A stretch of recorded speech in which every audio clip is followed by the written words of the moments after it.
আলহামদুলিল্লাহ, সমস্ত প্রশংসা, সমস্ত তারিফ সেই মহান রব্বুল আলামিনের, যে মহান রব্বুল আলামিন আমাদেরকে আজ পবিত্র জুমার দিন জুমার নামাজের উদ্দেশ্যে মসজিদ জামিয়া রিজভিয়াতে আসার বসার তৌফিক দান করেছেন।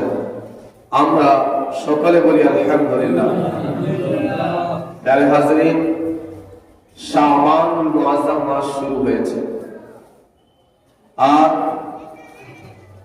শাবানুল মুআজ্জাম মাস যে মাসের বরকতের জন্য রাসূলুল্লাহ সাল্লাল্লাহু আলাইহি ওয়াসাল্লাম দোয়া করতেন, আল্লাহুম্মা বারিক লানা ফি রাজাবি ওয়া শাবান। হে আল্লাহ, তুমি আমাদেরকে রজব মাসে এবং শাবান মাসে বরকত দিয়ে দাও। তো এই মাসের বরকতের জন্য রাসূলুল্লাহ সাল্লাল্লাহু আলাইহি ওয়াসাল্লাম দোয়া করতেন এবং বলতেন, ওয়াবাল্লিগনা রমাদান, এবং রমজান পর্যন্ত আমাদেরকে পৌঁছে দাও।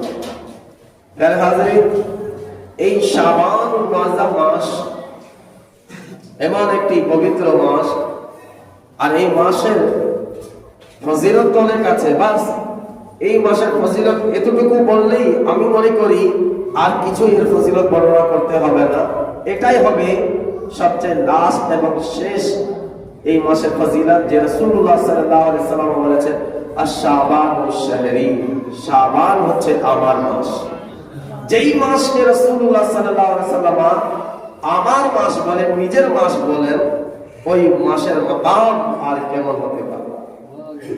তাই প্যারে হাজরিন, এই মাসের মর্তবা, এই মাসের মাকাম অনেক ঊর্ধ্বে।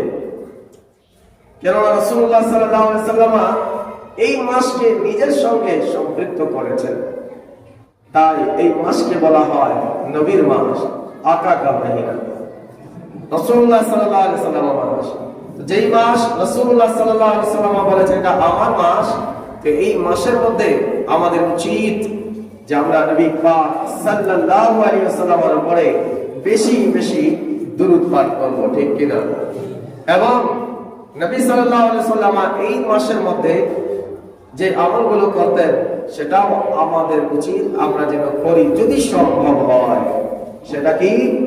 এই মাস যখন তাশরীফ নিয়ে আসলো, শাবানুল মুআজ্জাম মাস, আম্মা জান আয়েশা সিদ্দিকা থেকে বর্ণিত এবং অন্যান্য সাহাবায়ে কেরাম রিদওয়ানুল্লাহ তাআলা আলাইহিম আজমাইন থেকে হাদিসে পাক বর্ণনা করা হয়েছে যে শাবান মাস যখন আসলো, রাসূলুল্লাহ সাল্লাল্লাহু আলাইহি ওয়াসাল্লাম এই মাসের মধ্যে এমন ভাবে রোজা রাখতেন, এত রোজা রাখতেন যে শাবান মাসকে নিয়ে গিয়ে রমজান পর্যন্ত পৌঁছিয়ে দিতেন। অর্থাৎ রমজান পর্যন্ত মিলিয়ে দিতেন, পুরা মাস। রমজান ব্যতীত, মনে রাখবেন, রমজান ব্যতীত নবী পাক সাল্লাল্লাহু আলাইহি ওয়াসাল্লাম যেই মাসে পরিপূর্ণ মাস রোজা রেখেছেন সেই মাসটি হচ্ছে শাবানুল মুআজ্জাম মাস। হ্যাঁ, অবশ্যই এটা নফল রোজা। এই মাসে বেশি করে রাসূলুল্লাহ সাল্লাল্লাহু আলাইহি ওয়াসাল্লাম রোজা রাখতেন। সাহাবায়ে কেরাম বলেন যে রমজানের পরে রাসূলুল্লাহ সাল্লাল্লাহু আলাইহি ওয়াসাল্লামকে শাবান মাসে আমি বেশি বেশি রোজা রাখতে দেখেছি। অবশ্যই অন্যান্য মাস তো আছেই, কিন্তু শাবান মাসে কি আছে? অবশ্যই কোনো না কোনো রাজ আছে, কোনো না কোনো কিছু রয়েছে।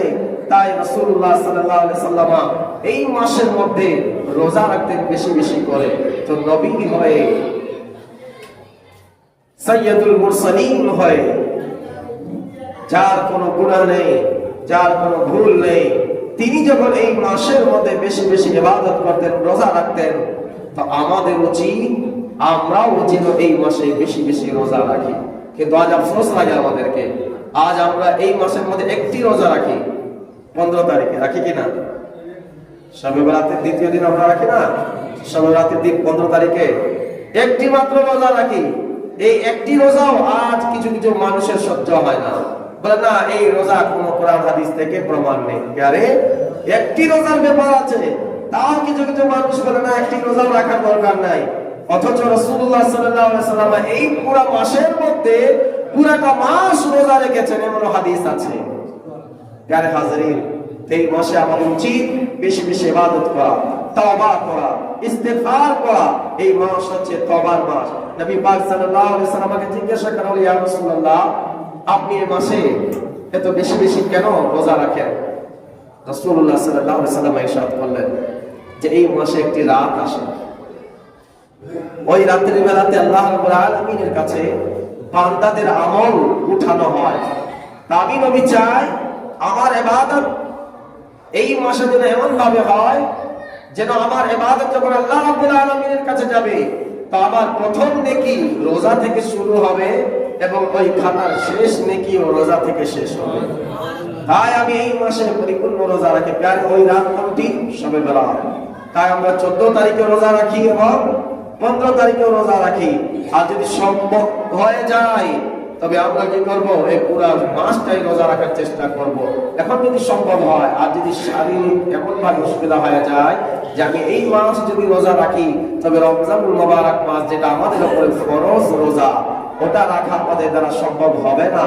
তবে নফল ইবাদত করা নিষেধ। আপনি নফল রোজা রাখবেন না, আপনি রমজানের প্রস্তুতি নিন। প্যারে হাজিরিন, যাই হোক, শবে বরাত নিয়ে আগামী সপ্তাহ জুমার দিন আসবে, আমরা আলোচনা করব কি শবে বরাত কিভাবে আমরা পালন করব, এই রাত্রির ফজিলত কি কি রয়েছে এবং এই রাত্রির বেলা আমরা কি কি ইবাদত বান্দাগি করতে পারি এবং কোন ধরনের লোক আছে যাদের ইবাদত আল্লাহ রাব্বুল আলামিন কবুল করবেন না, তাদের দোয়াও কবুল করবেন না। এই রাত্রির মধ্যে আল্লাহ রাব্বুল আলামিন কাদের দিকে তার রহমতের দৃষ্টি করবেন না, এই বিষয় নিয়ে ইনশাআল্লাহ আগামী শুক্রবার যখন আসবে, আল্লাহ যদি হায়াতে রাখে, ইনশাআল্লাহ আমরা এর উপরে আলোচনা শুনবো। কিন্তু আজ যেহেতু শাবানুল মুআজ্জাম মাসের 3 তারিখ আছে না, এই 3 তারিখ হচ্ছে কি একটি বিশেষ একটা দিন। যেহেতু 3 তারিখ অনেক সময় শুক্রবার শাবানুল মুআজ্জাম মাসের হয় না, আর যেহেতু ইত্তেফাক হয়েছে যে জুমার দিনও আছে, খুতবার দিন আছে এবং 3 তারিখও আছে, তাই আজ এই দিনটি হচ্ছে সাইয়্যিদুনা ইমাম হুসাইন আলাইহিস সালামের জন্মদিন। বলুন না সুবহানাল্লাহ। আমরা তার শাহাদাত বার্ষিকী তো পালন করি 10 মুহররম। পুরা মুহররম ইমাম হুসাইনের নামে দিয়েছে, তাই না? रोट मलिदा खूब खाए, शरबत खूब पिया उनकी शहादत पर, तो कम से कम उनकी पैदाइश में भी तो हमें खुशी होना चाहिए, है कि नहीं? प्यारे हाज़रीन, इमाम हुसैনের আজকে জন্মদিন। আমাদের জন্মদিন থাকলে আমি মিলাদ করাই না? হুজুর দোয়া করবেন আমার ছেলের জন্মদিন। ইমাম হুসাইনের জন্মদিন আজকে আছে। ওই ইমাম আলী মাকাম ইমাম হুসাইন। প্যারে হাজরিন, ইমাম হুসাইন আলাইহিস সালাম যিনি আছেন, তার জন্ম তো একটি কারামত। তিনার জন্ম একটি কারামত। আপনি বলবেন তার জন্ম, মানুষের জন্ম কারামত কিভাবে হতে পারে? আমি বলবো এর জন্য ইমাম হুসাইন আলাইহিস সালাম তিনি পৃথিবীতে দ্বিতীয় এমন বান্দা আছেন যিনি দুনিয়াতে ভূমিষ্ঠ হয়েছেন যে তার মায়ের গর্ভে মাত্র 6 মাস ছিলেন। কয় মাস? 6 মাস। আমরা জানি বাচ্চা মায়ের গর্ভে 9 মাস থাকে, 9 মাস থাকলে পরিপূর্ণ হয়ে যায়। আর যদি 7 মাসের কোনো বাচ্চা হয় তবে খুব দুর্বল হয়, কিন্তু 7 মাসের বাচ্চা যদি দুনিয়াতে আসে বাঁচতে পারে। 8 মাসের বাচ্চা যদি আসে তো অসম্ভব আছে, আশা খুব কম দেখা যায় যে 8 মাসের বাচ্চা বাঁচবে, কিন্তু 7 মাসের বাচ্চা বেঁচে যায়। কিন্তু এটা কোনোদিনও হয় না যে মায়ের গর্ভে মাত্র 6 মাস বাচ্চা ছিল। এটা আমি একটি সায়েন্সের কথা বলছি আমি আপনাদেরকে প্র্যাকটিক্যালি, যে বাচ্চা মায়ের গর্ভে 6 মাস ছিল, আর 6 মাসে যদি ওই বাচ্চা দুনিয়াতে আগমন করে চলে আসে তবে ওই বাচ্চা বাঁচবে না, খুব দুর্বল, খুব উইক হবে। কিন্তু পৃথিবীর মধ্যে 2জন ব্যক্তি এমন আছেন যারা 6 মাসে দুনিয়াতে আগমন করেছেন। এক হচ্ছেন হযরত ইয়াহইয়া আলাইহিস সালাম, আল্লাহর পয়গম্বর, যিনি নিজ মায়ের গর্ভে মাত্র 6 মাস ছিলেন। আর দ্বিতীয় হচ্ছেন ইমাম হুসাইন আলাইহিস সালাম, যিনি নিজের মায়ের গর্ভে মাত্র 6 মাস ছিলেন। প্যারে হাজরিন, 6 মাস যদি বাচ্চা, কোন মহিলা যদি 6 মাসে বাচ্চাকে প্রসব করে, বাচ্চা বাঁচবে না, মরে যাবে। কিন্তু ইমাম হুসাইন আলাইহিস সালাম আল্লাহ রাব্বুল আলামিন তার জন্মটা কারামত রেখে দিয়েছেন। 6 মাসের দিন তিনি দুনিয়াতে আগমন করলেন, কিন্তু তার সময় এমন ছিল যে বয়স 56 বছর হয়ে গিয়েছে। কত? 56 বছর তার বয়স হয়ে গিয়েছে। কারবালার ময়দানে এদিকে হাজার হাজার ইয়াজিদ বাহিনীরা তরবারি নিয়েছেন, কিন্তু তিনি ভয় করেন না। একটা জুলফিকার মওলা আলীর তরবারি উঠাচ্ছেন, ওইদিকে ইয়াজিদের সৈন্যগুলা কুকুরের মতো পালিয়ে চলে যাচ্ছে। তার বল কেন? প্যারে হাজরিন, তার জন্মটাই হচ্ছে কারামাত। যেদিন 3 শাবান ইমাম হুসাইন আলাইহিস সালামের যখন বিলাদত জন্ম হবে, 70,000 ফেরেশতারা আসমান থেকে স্বাগত জানানোর জন্য সাইয়্যিদা ফাতিমাতুজ জোহরা রাদিয়াল্লাহু তাআলা আনহার ঘরে তাশরীফ নিয়ে আসছেন। আজ আমাদের ঘরে যখন বাচ্চা জন্ম হয়, अभी तो घर में कम ही होता, अस्पताल में होता है, তখন কি হয়? আমাদের ময় মুরব্বীরা আসেন, আত্মীয় স্বজনরা আসেন, মোবারকবাদ দেন। ফেসবুকে আমরা ছেড়ে দিলাম, ফেসবুকে বন্ধু বান্ধব আত্মীয় স্বজন যারা চিনে মোবারক মিষ্টি কয়, মিষ্টি কয়, মিষ্টি কয়, হয় কিনা? সবাই মোবারকবাদ দেয়, খুশি হয়ে যায়। কিন্তু কারে আজ কারো ঘরে বাচ্চা যদি জন্ম নিলে দুনিয়ার লোকেরা মোবারকবাদ দেয়, কিন্তু রাসূলুল্লাহ সাল্লাল্লাহু আলাইহি ওয়াসাল্লামের মেয়ের ঘরে যখন ইমাম হুসাইন জন্ম নিলেন, দুনিয়ার মানুষ তো দুনিয়ার মানুষ, সাহাবী তো সাহাবী, আসমান থেকে 70,000 ফেরেশতারা নেমেছেন মোবারকবাদ দেওয়ার জন্য। আর ফেরেশতাদেরকে নিয়ে এসেছেন কে? সমস্ত ফেরেশতাদের সরদার সাইয়্যিদুনা জিবরীল আলাইহিস সালাম। বলেন সুবহানাল্লাহ। আর এই ঘটনাটি রাউজাতুশ শুহাদা নামক একটি কিতাব আছে। রাউজাতুশ শুহাদা কোন শিয়ার কিতাব না, সুন্নিদের বই। রাউজাতুশ শুহাদা, এই রাউজাতুশ শুহাদা কিতাব থেকে আমি আপনাকে ঘটনাটি শোনাচ্ছি। রাউজাতুশ শুহাদার মধ্যে লেখা রয়েছে, তিনি লিখেছেন যেদিন ইমাম হুসাইন অর্থাৎ 3 শাবান ছিল, 70,000 ফেরেশতারা আসমান থেকে জমিনে নামছেন। কিসের জন্য? রাসূলুল্লাহ সাল্লাল্লাহু আলাইহি ওয়াসাল্লামকে মোবারকবাদ দেওয়ার জন্য।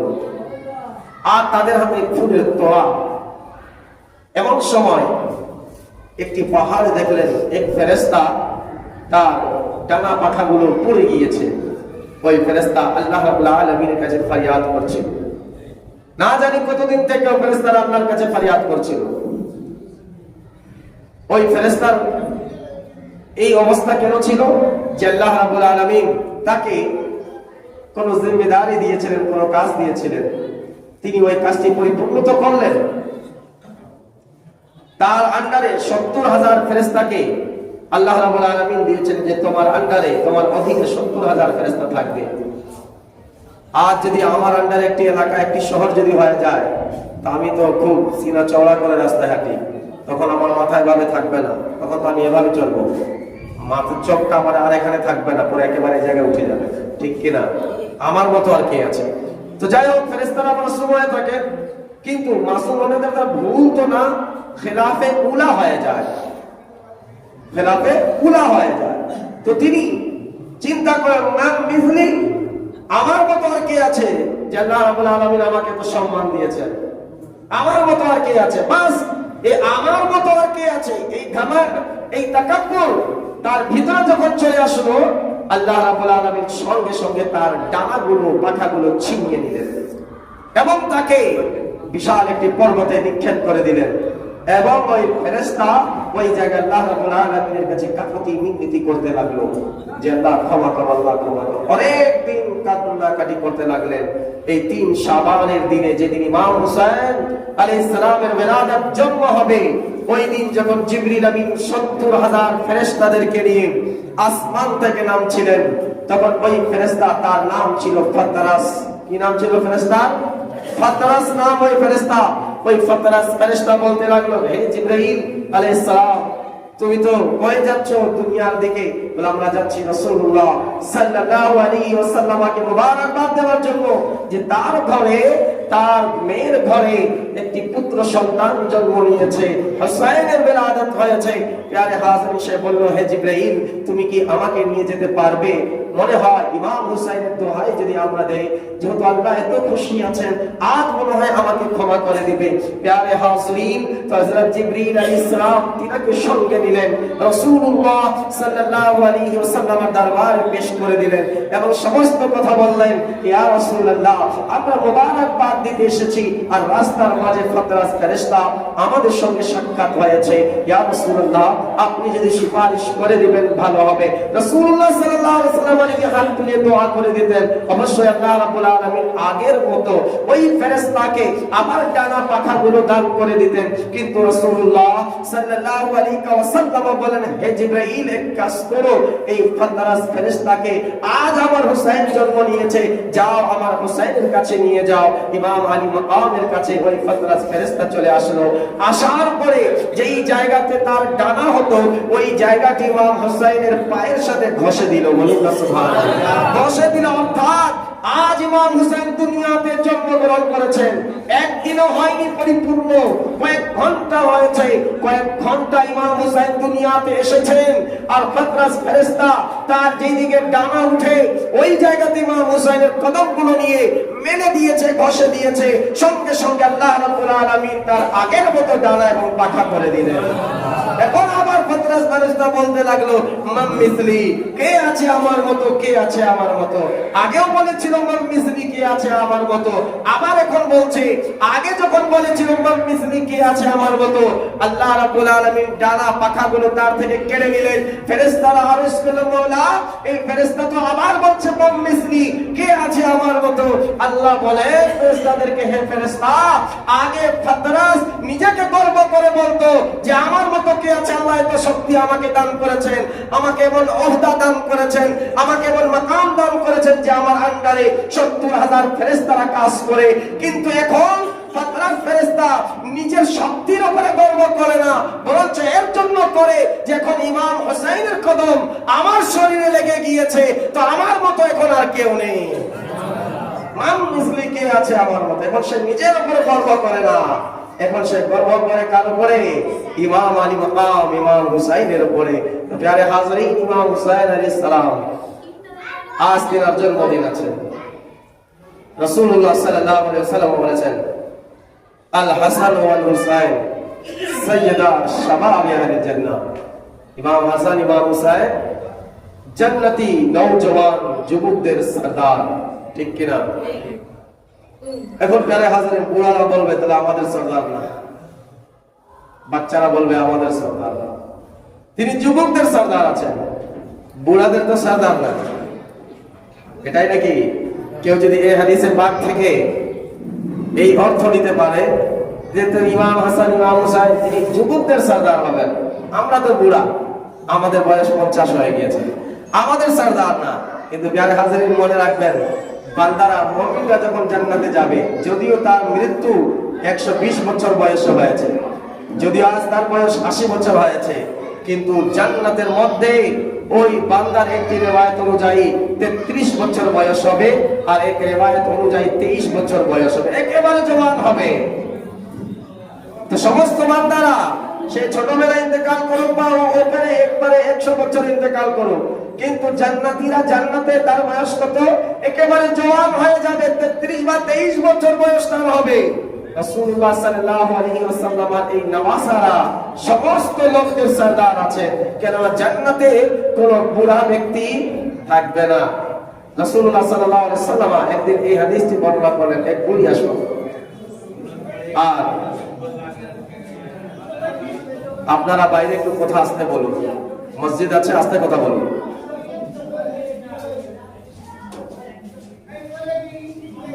প্যারে হাজরিন,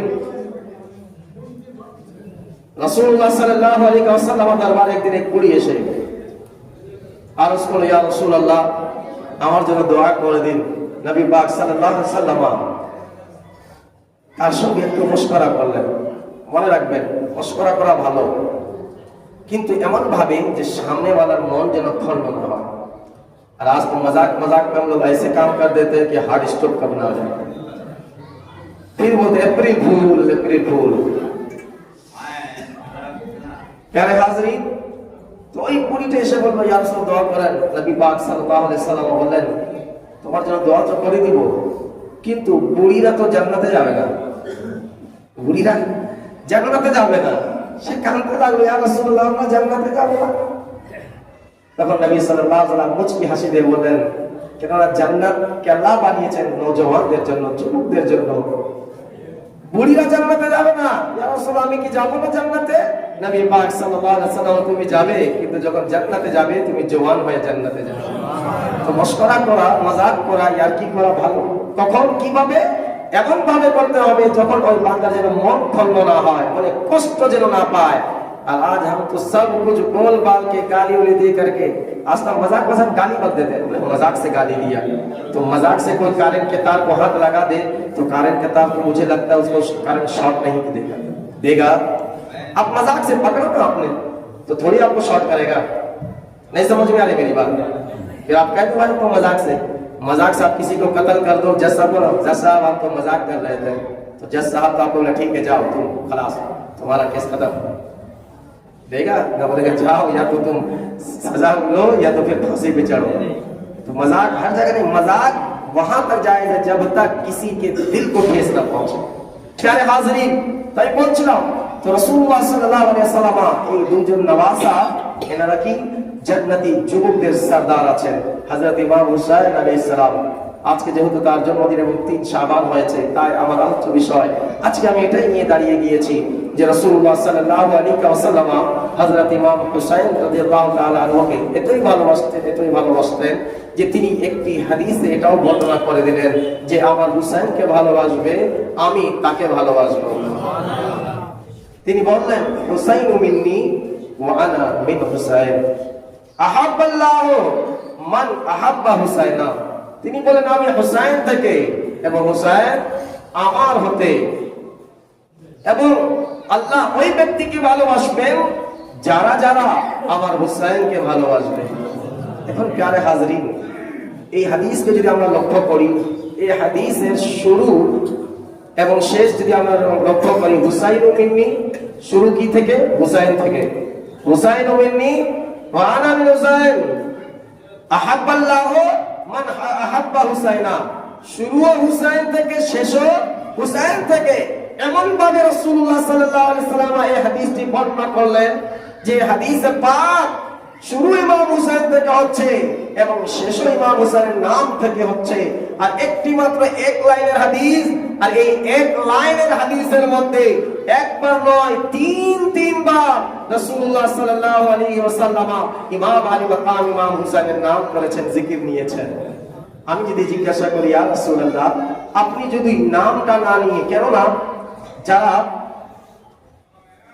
ভালোভাবে কথা বলতে জানে, শিক্ষিত মানুষ, আরবির মধ্যে বালাগাত যেটাকে বলা হয়, লেকচারার যারা হয়, বেশি গবেষক যারা হয়, তো তারা বুঝবে আমার কথাটি। তো যারা বালাগাতের ইলম জানে, তো বালাগাত এবং ফাসাহাত কি হয়? শব্দ কম হবে, ব্যাখ্যা বেশি হবে। যেমন কোন কথার উপরে যদি আমি কারো একটি নাম নিয়ে নিলাম, তো পরবর্তীতে সেন্টেন্সের গুলোর মধ্যে তার নাম নেওয়া যায় না, বা শুধু ওই নামের বিপরীতে সর্বনাম নিয়ে আলোচনা করে দিলে হয়ে যায়। যেমন আমি বলি আমাদের মসজিদ সাহেব সলিম আশরাফি সাহেব তিনি আসলেন, এরপর আমি আর বারবার বলবো না সলিম আশরাফি সাহেব আসলেন, সলিম আশরাফি সাহেব খাইলেন, সলিম আশরাফি সাহেব গেলেন, তিনি আজান করলেন, আর দিব না। বাস এখন কি শুধু সর্বনাম দিয়ে বলবো যে সলিম আশরাফি আসলেন, তিনি গেলেন, তিনি খাইলেন, তিনি আজান দিলেন, তিনি নামাজ পড়াইলেন, তিনি দোয়া করলেন, ঠিক কিনা? এটাই তিনি সর্বনাম, প্রোনাউন ব্যবহার হবে। নাম শুধুমাত্র একবার ইউজ করা হয়, এর ব্যতীত ওই সেন্টেন্স গুলোর মধ্যে, ওই বাক্যগুলোর মধ্যে প্রোনাউন ব্যবহার করা হয়। কিন্তু আশ্চর্য ব্যাপার, রাসূলুল্লাহ সাল্লাল্লাহু আলাইহি ওয়াসাল্লামের মতো ফাসাহাত দুনিয়ার কোন ব্যক্তি জানতে পারে না। ওই আরব লোকেরা যারা নিজের ফাসাহাতের উপরে, নিজের কথার উপরে এমন গর্ব করত যে নিজেকে আরবি এবং অন্যান্য এলাকার লোকদেরকে আজামি বলতো। আজামি মানে গুঙ্গা, যারা কথা বলতে পারে না, যারা কিছুই করতে পারে না, যাদের জবান নাই, জিহ্বা নাই, তারা বলতো আজামি, তারা কথা বলতে পারে না। ওই আরব লোকেরা নিজের কথার উপরকে এমন গর্ব করত, কিন্তু রাসূলুল্লাহ সাল্লাল্লাহু আলাইহি ওয়াসাল্লাম যখন বক্তব্য দিতেন তার কথাগুলো শুনে এমন ভাবে স্তব্ধ হয়ে যেত যে মনে হয় তাদের শরীরে জান নেই। আর এই নকশাটিকে আলা হযরত ইমাম আহমদ রাজা ফাজিলে বরেলভী রাহমাতুল্লাহি তাআলা আলাইহি একটি শেরের মধ্যে এভাবে নিয়ে এসেছেন যে তেরে আগে ইউ হে দবে নচে ফুসহা আরব के बड़े बड़े कोई जाने मुंह में ज़बान नहीं बल्कि के जिस्म में जान नहीं। सुभान अल्लाह। तो রাসূলুল্লাহ সাল্লাল্লাহু আলাইহি ওয়াসাল্লামের মতো ফাসাহাত এবং বালাগাত আর কে জানতে পারে, তার মতো কথা বলার ভঙ্গিমা আর কে রাখতে পারে, তার মতো জ্ঞানী আর কে হতে পারে। কিন্তু নবী পাক সাল্লাল্লাহু আলাইহি ওয়াসাল্লাম এই হাদিসের মধ্যে একবার নাম নিতে হতো, হুসাইন মিন্নি ওয়া আনা মিনহু বলে দিলে হয়ে যেত। কিন্তু রাসূলুল্লাহ জমির আনেননি, সর্বনাম বা প্রনাউন আনেননি, কিন্তু বারবার নাম এনেছেন। ইয়া রাসূলুল্লাহ, কারণ কি? আপনি প্রনাউন আনলে তো হয়ে যেত, নাম আনার দরকার কি ছিল? রাসূলুল্লাহ বলবেন, ইমরান হাবিব তুমি জানো না আমার নামে আমার জবানে আমি যতবার হুসাইনের নাম নেই আমাকে ততই ভালো লাগে। বলুন সুবহানাল্লাহ। তো প্যারে, এর কারণে রাসূলুল্লাহ এক লাইনের কম হাদিস আছে, এক লাইনও হবে না হাদিসের কিতাবের মধ্যে, এক লাইনের কম হাদিস, তার মধ্যে তিনবার ইমাম আলী মাকামের নাম নিলেন, ইমাম হুসাইনের নাম নিলেন, প্রমাণ করে দিলেন যে হুসাইন হুসাইন বলা এটা কোন শিয়াদের কাজ না, হুসাইন হুসাইন বলা এটা রাসূলুল্লাহ সাল্লাল্লাহু আলাইহি ওয়াসাল্লামের সুন্নতে মুবারাকা। প্যারে, রাসূলুল্লাহ সাল্লাল্লাহু আলাইহি ওয়াসাল্লাম এই জায়গায় বললেন হুসাইন মিন্নি ওয়া আনা মিনাল হুসাইন। আচ্ছা, যদি আমি একটা কথা বলি, আমার বাবা যদি আমাকে বলে ইমরান আমার থেকে, বোঝা যায়। আর যদি আমার বাবা এটা বলবে ইমরান থেকে আমি আছি, এটা হয়। দাদা বলতে পারে যে আমার নাতি আমার থেকে, কিন্তু নাতি বলতে পারবে না দাদা আমার থেকে, হবে না, এটা অসম্ভব ব্যাপার। বড় থেকে ছোটরা বেরিয়ে আসে, মূল তারা, এরা হচ্ছে ফুল, ফুল থেকে মূল উগায় না। কিন্তু নবী পাক সাল্লাল্লাহু আলাইহি ওয়াসাল্লাম ইমাম আলী মাকামের মাকামকে, মারতাবাকে কেবল উঁচু করে দিলেন, বললেন হুসাইন আমার থেকে। এটা তো সবাই বুঝলো, আমরা বুঝতে পারলাম হুসাইন আমার থেকে, এবং আমি নবী হুসাইন থেকে। अब इसे मुझे कोई समझा दे। इमाम अली मकाम इमाम हुसैन अलैहिस सलाम তার মাকাম রাসূলুল্লাহ সাল্লাল্লাহু আলাইহি ওয়াসাল্লাম কত বোঝাতে চাচ্ছেন, হুসাইন আমার থেকে আর আমি হুসাইন থেকে আছি। প্যারে হাজির, হাকিকত কথা এটাই যে নবী পাক সাল্লাল্লাহু আলাইহি ওয়াসাল্লামের হৃৎপিণ্ড ইমাম আলী মাকাম ইমাম হুসাইন। ইমাম হুসাইনকে মহব্বত করার মানে এই হাদিস থেকে রাসূলুল্লাহ এটাই বোঝাতে চাচ্ছেন যে ইমাম হুসাইনকে ভালোবাসার মানে হচ্ছে রাসূলুল্লাহকে ভালোবাসা। ইমাম হুসাইনের জিকির করার মানে হচ্ছে রাসূলুল্লাহর নামের জিকির করা। ইমাম হুসাইনের সঙ্গে গাদ্দারি করার নাম হচ্ছে রাসূলুল্লাহর সঙ্গে গাদ্দারি করা। ইমাম হুসাইনকে শহীদ করার মানে হচ্ছে রাসূলুল্লাহ সাল্লাল্লাহু আলাইহি ওয়াসাল্লামকে শহীদ করা। ইমাম হুসাইন আলাইহিস সালামের সঙ্গে তর্ক করার মানে হচ্ছে রাসূলুল্লাহ সাল্লাল্লাহু আলাইহি ওয়াসাল্লামের তর্ক করা। তাই তো রাসূলুল্লাহ সাল্লাল্লাহু আলাইহি ওয়াসাল্লাম এই হাদিসের শেষ অংশতে বলে দিলেন কি তোমরা আল্লাহর প্যার চাও, তোমরা আল্লাহর ভালোবাসা চাও, কিন্তু আজ আমরা আল্লাহর মুহাব্বত পাওয়ার জন্য আমরা কি করে থাকি? কেউ তো নামাজ পড়ে যেন আল্লাহ আমাকে মুহাব্বত করুক, কেউ কোরআন তেলাওয়াত করে যেন আল্লাহ আমাকে ভালোবাসুক, কেউ হজ করে যেন আল্লাহ আমাকে মুহাব্বত করুক, কেউ তো আবার তাসবিহ তাহলিল করে যেন আল্লাহ মুহাব্বত করুক। প্যারে, আমি বলি না যে নামাজ রোজা ইবাদত বান্দাগিতে আল্লাহ আপনাকে মুহাব্বত করবেন না, এই কথা কখনোই আমি বলতে পারবো না। অবশ্যই এগুলো থেকে আল্লাহ আপনাকে কবুল তো করবেন, আপনাকে প্যার তো করবেন, আপনাকে মুহাব্বত তো করবেন, কিন্তু কখন? যখন আমি নামাজ যখন পড়েছি এই নামাজ আমার কবুল হবে। কখন? যখন আমি রোজা রেখেছি আমার রোজা কবুল হবে। কখন? যখন আমি হজ করেছি আর আমার হজ কবুল হয়েছে। আমি যখন যাকাত দিয়েছি আমার যাকাত কবুল হয়েছে। তখন আল্লাহ রাব্বুল আলামিন আমাকে ভালোবাসবেন। কিন্তু যাকাত দেনেওয়ালাকে জিজ্ঞাসা করো তোমার যাকাত কি কবুল হয়েছে, সে হ্যাঁ বলতে পারবে না। নামাজীকে জিজ্ঞাসা করো তুমি কি নামাজ পড়েছো, সে হ্যাঁ বলতে পারবে না। রোজাদারকে জিজ্ঞাসা করো তুমি রোজা রেখেছো কবুল হয়েছে, সে হ্যাঁ বলতে পারবে না। কোরআনের তিলাওয়াতকারী কারীকে জিজ্ঞাসা করো তোমার কোরআন তিলাওয়াত কি আল্লাহ কবুল করেছেন, সে হ্যাঁ বলতে পারবে না।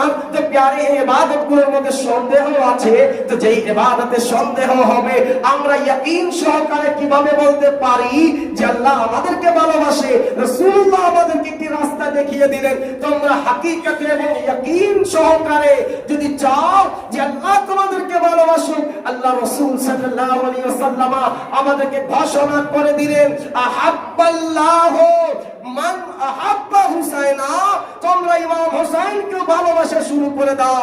যার যত বেশি ইমাম হুসাইনের ভালোবাসা হবে আল্লাহ তাকে ততই বেশি ভালোবাসবেন। তাই প্যারে হাজরিন, আমাদের উচিত আজ ইমাম আলী মাকাম ইমাম হুসাইনের বেলাদাত আছে, শাহাদাতের দিন তো আমরা খুব ধুমধাম করে মুহররমুল হারাম মাস আমরা পালন করে যাই, কিন্তু আজ 3 শাবান ইমাম আলী মাকাম ইমাম হুসাইনের বেলাদাত ছিল। তাই